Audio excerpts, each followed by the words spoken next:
വിഴിഞ്ഞം തുറമുഖം പുതിയ യുഗത്തിന്റെ തുടക്കം, ഓരോ മലയാളികൾക്കുമുള്ള സമ്മാനമെന്ന് മുഖ്യമന്ത്രി. സർക്കാരിന്റെ ഇച്ഛാശക്തിയുടെ ഫലമാണ് വിഴിഞ്ഞം തുറമുഖമെന്ന് മുഖ്യമന്ത്രി പിണറായി വിജയൻ.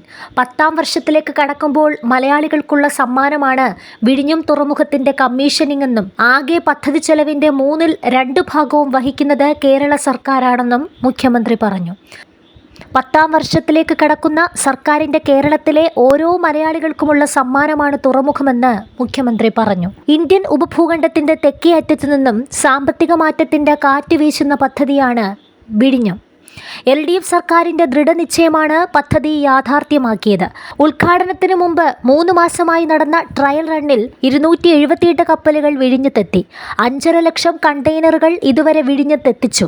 ഏത് കാലാവസ്ഥയിലും വിഴിഞ്ഞം തുറമുഖം പ്രവർത്തിക്കും.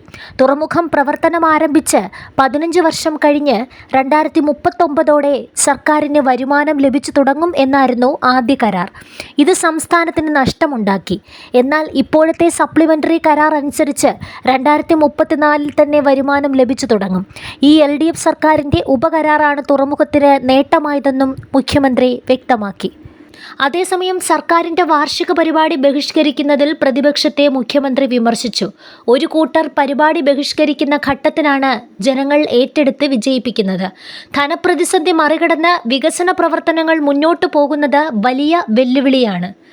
ദുഷ്പ്രചരണങ്ങൾ കൊണ്ട് സർക്കാരിനെ ഇല്ലാതാക്കാമെന്ന് ചിലർ കരുതുന്നുവെന്നും മുഖ്യമന്ത്രി വിമർശിച്ചു. പഹൽഗാം ഭീകരാക്രമണത്തിൽ കൊല്ലപ്പെട്ടവർക്കും മാർപ്പാപ്പയ്ക്കും മുഖ്യമന്ത്രി അനുശോചനം രേഖപ്പെടുത്തി. കശ്മീരിൽ നിരപരാധികളുടെ ജീവനെടുക്കുകയും രാജ്യസുരക്ഷ അപകടപ്പെടുത്തുകയും ചെയ്ത ഭീകരവാദ പ്രവർത്തനത്തിന് തക്ക മറുപടി നൽകാൻ കേന്ദ്ര സർക്കാർ തയ്യാറാകണമെന്നും മുഖ്യമന്ത്രി പറഞ്ഞു. എല്ലാത്തരം ഭീകരവാദ പ്രവർത്തനത്തിനെതിരെയും ശക്തമായ പ്രതിരോധം ഉയർത്താനും സാഹോദര്യത്തിനും മാനവികതയ്ക്കുമായി നിലകൊള്ളാനും നമുക്ക് സാധിക്കണമെന്നും മുഖ്യമന്ത്രി വ്യക്തമാക്കി. ഇനിയൊരു പഹൽഗാം ആവർത്തിക്കില്ലെന്ന് ദൃഢനിശ്ചയം ചെയ്ത് ഒറ്റക്കെട്ടായി മുന്നോട്ടു പോകാമെന്നും മുഖ്യമന്ത്രി പറഞ്ഞു.